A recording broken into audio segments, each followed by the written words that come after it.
इस वीडियो को लाइक करें, हमारे चैनल को सब्सक्राइब कर बेल आइकन जरूर प्रेस करें। बोली द्वारकाधीश भगवान की जय। आज का प्रसंग है यदुवंशियों के कुल पुरोहित श्री गर्गाचार्य जी द्वारा भगवान श्री कृष्ण और बलराम जी का नामकरण संस्कार।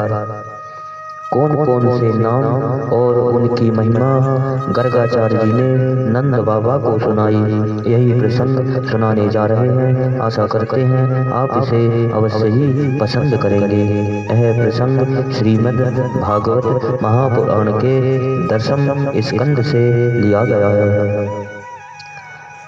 श्री सुखदेव जी महाराज राजा परीक्षित को कथा सुना रहे हैं।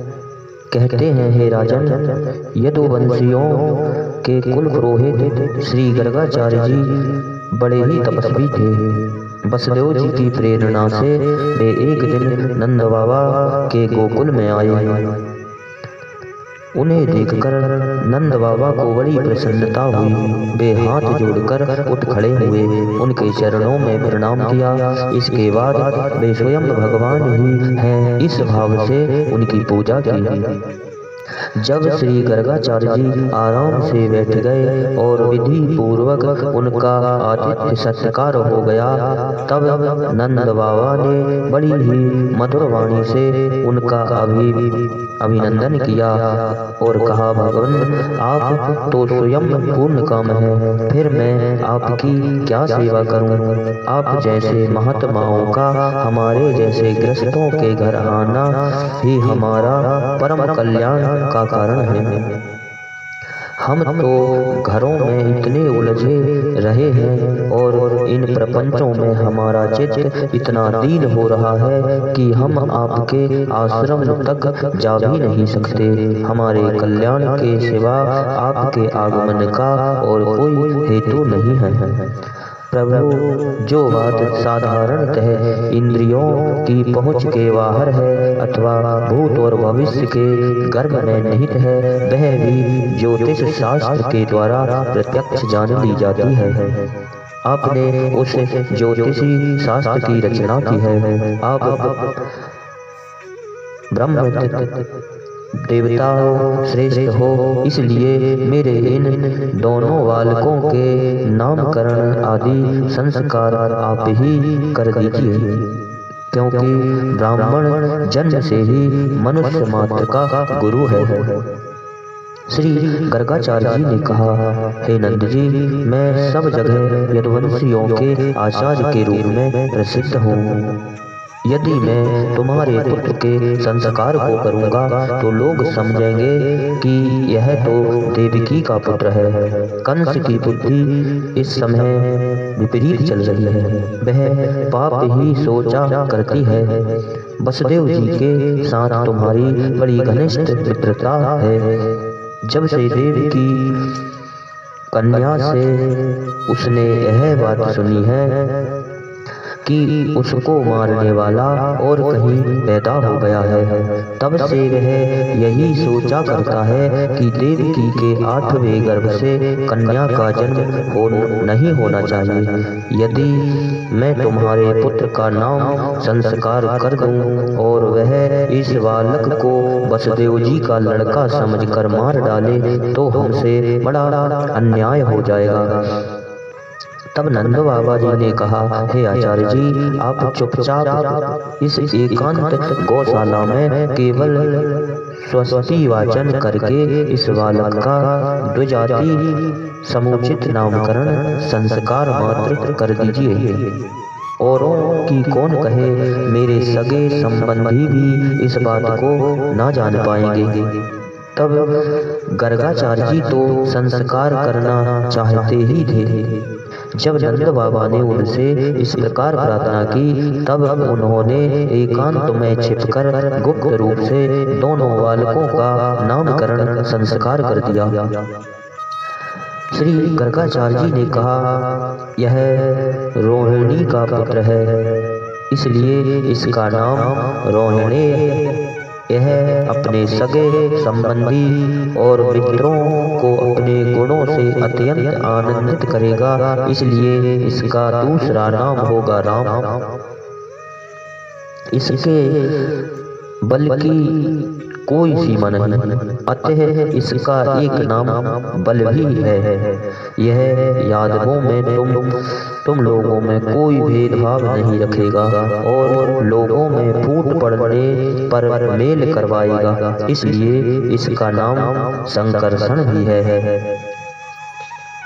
और यह जो सांवला है, यह प्रत्येक युगों में शरीर ग्रहण करता है। पिछले युगों में इसने क्रमशः श्वेत, रक्त और पीत ये 3 विभिन्न रंग स्वीकार किए। अब की यह कृष्ण वर्ण हुआ है, इसलिए इसका नाम कृष्ण होगा। तब नंद जी, यह तुम्हारा पुत्र पहले वसुदेव जी के घर पैदा हुआ था, इसलिए इस रहस्य को जानने वाले लोग इसे वसुदेव ही कहते हैं। प्रत्येक तुम्हारे पुत्र के और भी कई नाम हैं तथा रूप भी अनेक हैं। इसके जितने गुण हैं और जितने कर्म, उन सब के अनुसार अलग अलग नाम पड़ जाते हैं। मैं तो उन नामों को जानता हूँ, परंतु संसार के साधारण लोग नहीं जानते। यह तुम लोगों का परम कल्याण करेगा। समस्त गोप और गायों को यह बहुत ही आनंदित करेगा। सब इसकी सहायता से तुम लोग बड़ी बड़ी विपत्तियों को बड़े सुगमता से पार कर लोगे। ब्रज रज पहले युग की बात है। एक बार पृथ्वी में कोई राजा नहीं रह गया था। डाकुओं ने चारों ओर लूट खसोट मचा रखी थी। तब तुम्हारे इस पुत्र ने सज्जन पुरुषों की रक्षा की और इससे बल पाकर उन लोगों ने लुटेरों पर विजय प्राप्त की। जो मनुष्य तुम्हारे इस सांवले सलोने शिशु से प्रेम करते हैं, वे बड़े भाग्यवान हैं। जैसे विष्णु भगवान के कर कमलों की छत्र छाया में रहने वाले देवताओं को असुर नहीं जीत सकते, वैसे ही इससे प्रेम करने वालों को भीतर या बाहर किसी भी प्रकार के शत्रु नहीं जीत सकते। नंद जी चाहे जिस दृष्टि से देखें, गुण में, संपत्ति और सौंदर्य में, कीर्ति में और प्रभाव में, तुम्हारा यह बालक साक्षात भगवान नारायण के समान है। तुम बड़ी सावधानी और तत्परता से इसकी रक्षा करो। इस प्रकार नंद बाबा को भली भांति समझाकर आदेश देकर गर्गाचार्य जी अपने आश्रम को लौट गए।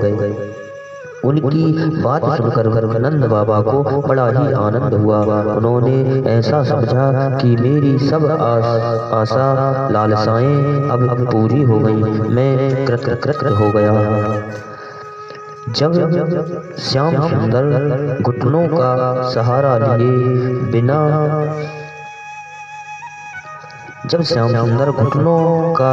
लिए बिना चलने लगे, तब वे अपने घर में अनेकों प्रकार की कौतुकमयी लीलाएं करने लगे।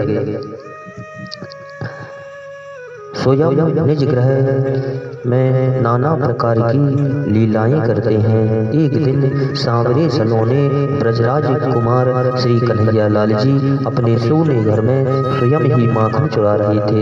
उनकी दृष्टि मणि के खंभे में पड़े हुए अपने प्रतिबिंब पर पड़ी। अब तो वे डर गए। अपने प्रतिबिंब से बोले, अरे भैया, मेरी मैया से कहियो मत, तेरा भाग भी मेरे बराबर ही मुझे स्वीकार है। ले खा ले मैया से नहीं कहना। इस प्रकार भगवान श्री कृष्ण अपनी परछाई को माखन खिलाते हैं और यशोदा माता अपने लाला की तोतली बोली सुन रही थी। उन्हें बड़ा आश्चर्य हुआ। वे घर में भीतर घुस आईं। माता को देखते ही भगवान श्री कृष्ण ने अपने प्रतिबिंब को दिखाकर बात बदल दी और कहा, मैया यह कौन है? लोभवश तुम्हारा माखन चुराने के लिए आज घर में घुस आया है। मैं मना करता हूँ तो मानता भी नहीं है, और मैं क्रोध करता हूँ तो वह भी क्रोध करता है। हे मैया, तुम कुछ और मत सोचना, मेरे मन में माखन का तनिक भी लोभ नहीं है।